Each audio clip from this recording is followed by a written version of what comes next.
بغیر حلالہ کے شادی رچانا۔ میں اہل سنت ہوں، میرے شوہر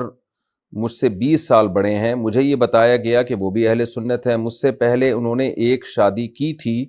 جس سے ان کے 3 بچے ہیں۔ 2 سال پہلے میرے شوہر نے ایک لڑائی میں ایک ہی مجلس میں اسے 3 طلاقیں دے دی تھیں۔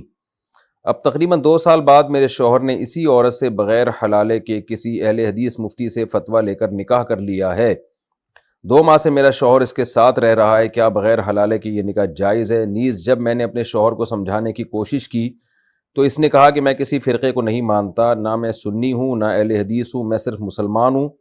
اور مجھے جہاں بھی دین کی کوئی بات اچھی لگی میں وہی مانوں گا۔ اس بارے میں میری رہنمائی فرما دیں، مجھے کیا کرنا چاہیے؟ وہ شخص نہ ہی مجھے ٹائم دے رہا ہے اور نہ ہی میرے پاس آتا ہے۔ سیالکوٹ سے کسی خاتون نے پوچھا ہے۔ آپ کا شوہر 100% بکواس کر رہا ہے، وہ قرآن و حدیث کو نہیں مانتا، وہ اپنی خواہشات کا غلام ہے۔ اگر وہ قرآن و سنت کو مانتا تو قرآن میں اللہ تعالیٰ نے صاف طور پہ کہا ہے کہ فَإِن طَلَّقَهَا فَلَا تَحِلُّ لَهُ مِن بَعْدُ حَتَّى تَنكِحَ زَوْجًا غَيْرَهُ۔ اگر شوہر تیسری طلاق دے دے تو عورت اس شوہر کے پاس دوبارہ نہیں جا سکتی یہاں تک کہ کسی مرد سے نکاح نہ کر لے، اور بخاری مسلم کی حدیث کے مطابق میاں بیوی کا سیکچول ریلیشن بھی قائم نہ ہو جائے، اور اس کے بعد اگر وہ طلاق دے دیتا ہے تو عدت کے بعد عورت جہاں چاہے نکاح کر لے، پہلے والے کے ساتھ بھی کر سکتی ہے، کہیں اور بھی کر سکتی ہے۔ تو یہ جو اہل حدیث مفتی سے لوگ 3 طلاقوں کے بعد فتویٰ لے کے بیوی کو حلال کرنے کی کوشش کرتے ہیں، بیوی حلال نہیں ہوتی، زندگی بھر زنا کا گناہ ملتا ہے۔ اور ایسے موقع پہ جو لوگ کہتے ہیں نا میں کسی فرقے ورقے کو نہیں مانتا، بکواس کرتے ہیں، وہ اپنی خواہشات کے لیے وہ قرآن و سنت کو تبدیل کر لیتے ہیں۔ بخاری مسلم کی حدیث سے بھی پتہ چلتا ہے کہ ایک مجلس کی 3 طلاقیں 3 ہی ہوتی ہیں، قرآن سے بھی پتہ چلتا ہے، اور صحابہ کے فتاویٰ اس بارے میں بہت واضح ہیں۔ تو آپ کا میاں نہ قرآن کو مانتا ہے، نہ حدیث کو مانتا ہے، نہ صحابہ کے فتووں کو مانتا ہے، تو 15ویں صدی کے کسی مولوی کی اندھی تقلید کر رہا ہے اور لیبل اس پہ قرآن و سنت کا لگا دیا۔ تو جتنے بھی صحابہ ہیں، عبداللہ بن عباس کو دیکھ لیں، عبداللہ بن مسعود کو دیکھ لیں، حضرت عمر کو دیکھ لیں، عثمان، جتنے بھی صحابہ ہمیں ملتے ہیں سب سے یہی ملتا ہے کہ اکٹھی 3 طلاقوں کو رخصتی کے بعد 3 ہی سمجھا گیا ہے۔ تو اور وہ جو صحیح مسلم کی حدیث پیش کی جاتی ہے کہ نبی کے دور میں 3 طلاقیں ایک سمجھی جاتی تھی، اس میں کہیں بھی نہیں ہے کہ ایک مجلس کی 3 طلاقیں ایک سمجھی جاتی تھی۔ اس کے جوابات علماء دے چکے ہیں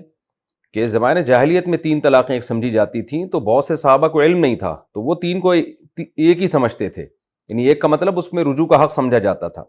ایسے جیسے مسلم ہی کی حدیث ہے کہ نبی کے دور میں ہم متع کرتے تھے، حضرت عمر نے پابندی لگائی ہے، تو بھائی متع جو صحابہ کرتے تھے ان کو پتہ نہیں تھا کہ یہ حرام ہو چکا ہے، ورنہ پابندی نبی کے دور میں ہی لگ چکی تھی متع پہ۔ تو اسی طرح نبی کے دور میں ہی 3 طلاقوں کو 3 قرار دیا جانے لگا تھا، لیکن عین ممکن ہے بعض صحابہ کو علم نہ ہو، تو حضرت عمر نے کوئی نیا کام نہیں کیا، تو اس لیے یہ 3 طلاقوں کا مسئلہ قرآن و سنت میں بہت واضح ہے۔ سورہ طلاق میں 28ویں پارے میں اللہ نے حکم دیا کہ اکٹھی 3 طلاقیں مت دو، اور حکم کی حکمت اللہ بیان کر رہے ہیں، لا تدری لعل اللہ یحدث بعد ذلک امرا، تمہیں کیا پتا کہ اللہ رجوع کی کوئی صورت پیدا کر دے۔ تو اس سے صاف پتہ چل رہا ہے کہ اللہ 3 طلاقوں سے روکتے ہی اس لیے ہے کہ رجوع نہیں ہو سکے گا پھر۔ تو یہ بھی بنایا ہوا ایک گڑھا ہوا مسئلہ ہے، صحابہ تابعین کے دور میں تو کوئی جانتا ہی نہیں تھا کہ 3 طلاقیں رخصتی کے بعد ایک بھی ہو سکتی ہیں، کوئی یہ بعد میں مسئلہ نکالا گیا ہے، تو اس لیے فضول بات ہے۔ خدا کے غضب سے، قہر سے ڈرنا چاہیے آپ کے شوہر کو، اگر واقعی اس نے 3 طلاقیں دی تھیں اور شرعی حلالے کے بغیر بیوی دوبارہ رکھ لی ہے۔ حلالے کی بھی 2 قسمیں، ایک حلالہ ہوتا ہے جو پری پلان ہوتا ہے، ایگریمنٹ کر کے ہوتا ہے، وہ حرام حلالہ ہے، اس کی حدیث میں لعنت ہے۔ ایک ہوتا ہے بغیر پلان کے ہو، تو بغیر ایگریمنٹ کے ہو، وہ جائز حلال ہے جس کا قرآن نے تذکرہ کیا ہے۔